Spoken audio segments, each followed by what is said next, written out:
I després d'anar a Sant Joan de les Abadesses ens n'anem cap a Olot, perquè allà fan les festes d'altura i hi surten els cabassuts, hi surten els cavallets i sobretot hi surten els gegants. Hi ha autèntica devoció per aquestes figures. Els anomenen la faràndula olotina. I la coneixem en el següent reportatge. Ens n'anem a començar a l'hospici, que és on es guarden durant tot l'any i d'on surten cada cop que han de ballar.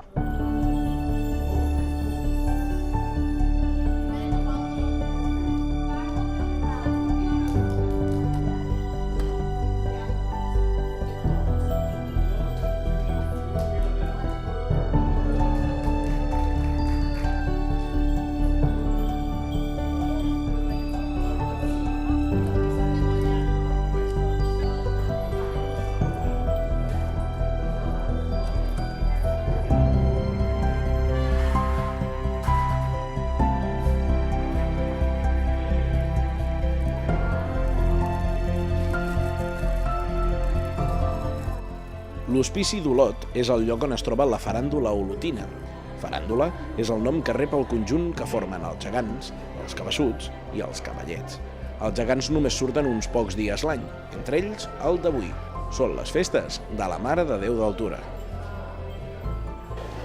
Per un olotí és un orgull molt gran, perquè els gegants són molt importants per la ciutat i poder-los ballar és tot un luxe. Diria que és el 6è any que el ballo i abans ja havia ballat els cabassuts i els cavallets durant molts anys. Hi ha una llista d'espera de més de 700 persones i els que podem ballar són uns privilegiats. Primer comencem ballant els cabassuts, després els cavallets i els que volem acabem ballant els gegants. Hi ha un grup de 9 cabassuts, 9 cavallets i som 7 geganters. 4 que portem el gegant i 3 que portem la gegantesa. Sí, sempre el ram és fet del mateix dia, sortim d'aquí a l'hospici i segons el dia o fem una cercavila o anem directament a la plaça a ballar com és el dia d'avui. Ja la sortida d'ofici té una gran expectativa i la gent s'aplega per veure sortir la faràndula. El cap de Lligamosques obre el pas als gegants. És un cabassut diferent, que fa la funció d'esparriot, una antiga feina que feien els cabassuts o els dimonis.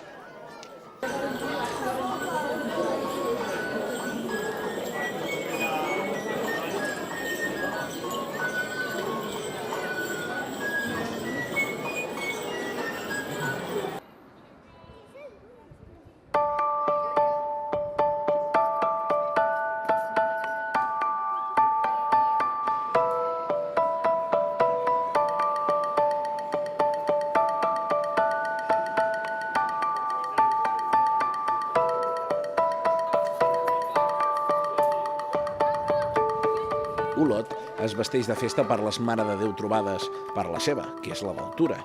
La fascinació de la ciutat sencera és la faràndula i els seus gegants, cavallets i cabassuts.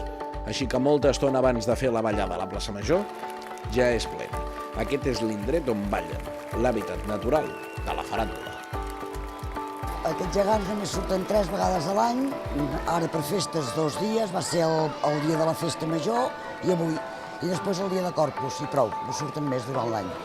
Està pleníssima, vull dir, avui potser no tant com el dia de la festa, però esclar, fa molta il·lusió poder-los veure perquè només surten 3 vegades a l'any. Però no, és que costa d'explicar, perquè amb els anys que fa que els veig, jo quan surten de la porta de l'hospici, doncs et posa la pell de gallina, és molt important i ho sentim molt, tots els olotins. Hi ha una llista, normalment, moltes famílies ja quan neix el nen ja els apunten per la faràndula. Hi ha una llista molt extensa i, esclar, quan ells ballen, doncs, poden ballar durant 10 anys, clar, la llista es va fent grossa.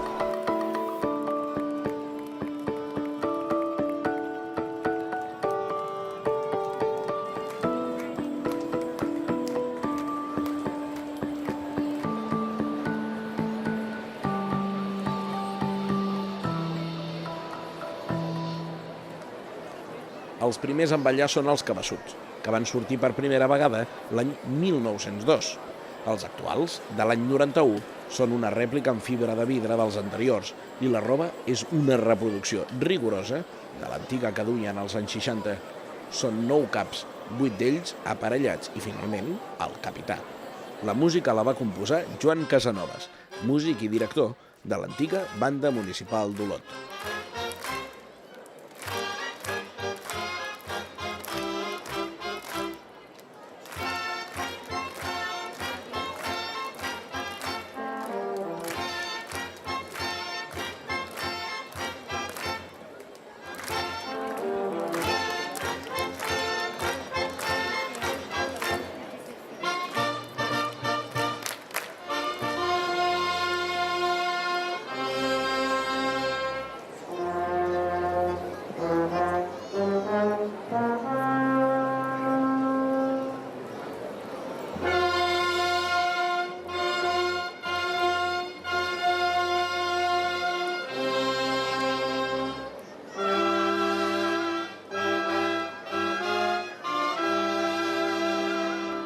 I després, els gegants d'Olot. Els gegants d'Olot no tenen nom ni els hi fa falta, com els gegants antics. Ell és obra de Miquel Blai i ella, de Celestí Devesa, a finals del XIX, i s'estrenen per Corpus l'any 1889. Neixen en el si del taller d'imatgeria El Arte Cristiano. S'explica que Miquel Blai, per fer la testa del gegant, es va inspirar en un noi de Can Sureda, una pastisseria al començament del carrer de Sant Esteve, i Celestí Devesa en una estanquera del carrer de Sant Rafel. Han canviat moltes vegades de vestit, però ara porten una rèplica dels de Lluís Carbonell, de l'any 1948. I des dels anys 80, els que surten són una rèplica que alleugera el pes. Les testes originals estan al Museu dels Sants d'Olot.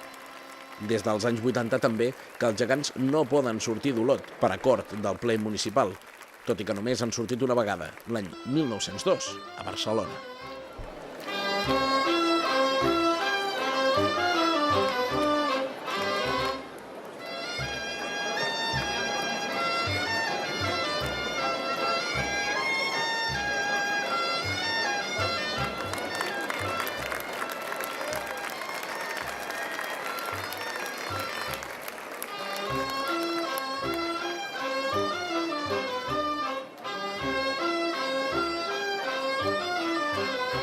I per acabar, els cavallets, que surten per primer cop com ara l'any 1904. Obra de Francesc Astorg, als 90, El Arte Cristiano va fer una còpia en fibra de vidre. S'han modernitzat, han estrenat vestits, armamenta i casc. Com a curiositat, la música que ballen està basada en una òpera alemanya anomenada El caçador furtiu.